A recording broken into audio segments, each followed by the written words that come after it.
é Dirson, sou professor Dirson Santos de Campos, do Instituto de Informática da UFG. Minha colega dela é Jaime Ferreira, é também autora desse artigo. É um artigo completo, cujo título é Feedbacks no ensino da lógica de programação com auxílio de ferramentas para apoiar o ensino e aprendizagem, numa abordagem empírica. Então, os tópicos dessa apresentação são a introdução, as questões de pesquisa que nortearam o estudo, metodologia, a parte do estudo empírico que foi feito em sala de aula, as considerações finais e os agradecimentos. Feedback é muito importante para qualquer atividade humana, porque ela explicita as informações de padrão de conduta ou de qualidade, desempenho esperado ou desejado. O feedback, do ponto de vista acadêmico, é muito interessante para o aluno, porque pode fazer ele melhorar e reforçar com o feedback enviado pelo professor sobre o seu desempenho. E a qualidade do feedback pode influenciar a qualidade da solução discente, principalmente se ele for ágil, imediato. As questões de pesquisa que a gente abordamos nesse artigo foi: quais são os pontos fracos do uso da ferramenta que apoia o ensino de programação na sala de aula? Quais são as dificuldades de usar a ferramenta no apoio do ensino, uma vez que há várias ferramentas, há uma curva de aprendizado com a ferramenta. E nem sempre o professor quer pagar o preço para usar essa ferramenta, né? Ou os estudantes. Qual a vantagem de produzir feedbacks do ponto de vista do discente? Então, a gente usou uma metodologia em duas grandes partes. A primeira parte foi uma revisão da literatura, para responder às questões de pesquisa sobre o estado da arte, sobre a correção automática de exercício com ferramentas que fornecem feedback usado em disciplinas introdutórias de programação em sala de aula. A partir dessa análise, a gente verificou alguns gaps, ou seja, algumas lacunas, sobre o conteúdo do feedback e que permitiu um estudo empírico, usando um tipo de feedback ipsativo. Esse tipo de feedback ele é mais comum na medicina, no esporte.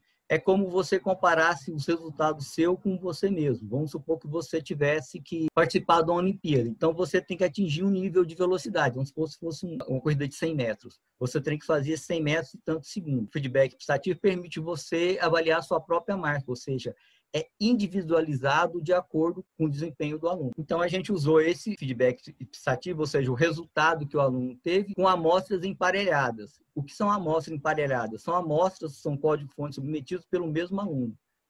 Então, ao longo de uma submissão de um exercício, ele pode acertar, errar, cometer erros lógicos.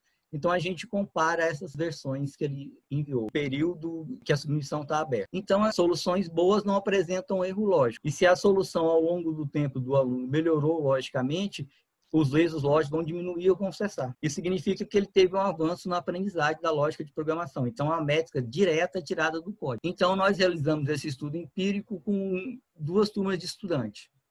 28 estudantes numa e 29 na outra. Todas as disciplinas de introdução à programação no paradigma imperativo, usando linguagem C, no primeiro semestre de 2019. Não houve grupo de controle, porque o feedback ipsativo é individual. Grupo de controle é aquele, por exemplo, você usa uma ferramenta e essa ferramenta não é passada para uma turma. Então, uma turma usa a ferramenta, a outra turma não usaria. Nesse caso, as duas turmas usaram a ferramenta, porque a gente comparou o resultado do aluno comparando com resultados anteriores obtidos por ele mesmo. Testes são feitos, são testes automatizados caixa preta. Caixa preta significa que a pessoa não tem conhecimento do código-fonte nem da estrutura de dados. O professor não tem conhecimento e a ferramenta manda um feedback imediato. Os estudantes foram submetidos aos mesmos exercícios e às mesmas avaliações nas mesmas listas. Então, nesse artigo, nós analisamos, focamos em duas listas, a lista de matriz e a lista de string. Houve 22 problemas e 230 submissões. 230 códigos-fontes.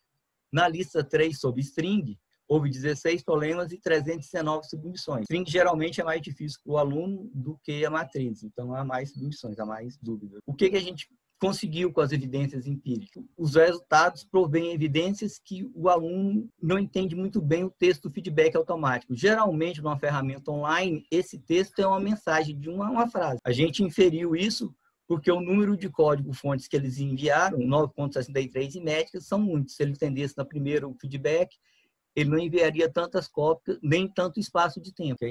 Foi assim que nós inferimos. Então, quando o estudante submete uma nova versão de código-fonte, se ela satisfaz a parte lógica, ela passa em mais casos de testes automatizados, ou seja, os caminhos percorridos para a execução do código-fonte, as linhas executadas por ele, nessas linhas executadas, o código está correto. Então, o que a gente fez nesse experimento?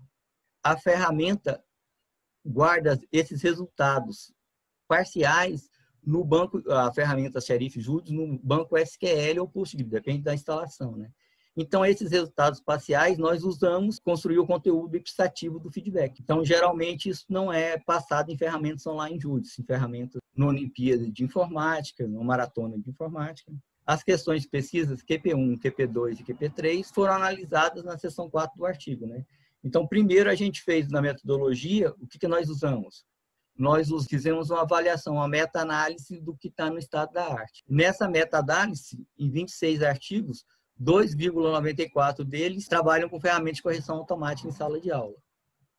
Então, a automação de caixa preta corresponde a 88,23. Eles usam mais caixa preta do que caixa branca, os pesquisadores. Por quê? É muito mais fácil corrigir automaticamente.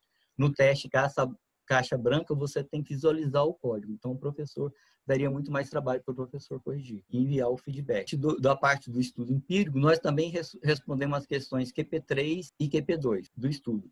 Então, foi observado que o feedback automático no Instituto Xerife Júdice permite, ao menos, que o estudante saiba imediatamente se o código dele passou ou não nos testes lógicos feitos pelo professor. Isso tem uma relevância, porque ele pode ter uma motivação para ele. Poxa, deu errado, então vou tentar descobrir o que é. E resubmeter novamente, até eu acertar. Ele tem um feedback imediato que ele verifica se ele passou ou não. Embora os experimentos a gente descobriu que às vezes ele não entende a mensagem, mas entende pelo menos se está certo ou não. Então, nós fizemos uma análise qualitativa do código-fonte, pegando a primeira versão que o aluno submeteu, justamente com a melhor versão que ele usa para essa melhor versão, ela é usada para avaliação. Não necessariamente é a última versão que ele submeteu. Então, houve um ganho para os estudantes que foram até o final da disciplina. Embora tivemos variação no caso de alunos que desistência, mas as desistências continuaram as mesmas. Não teve uma melhoria.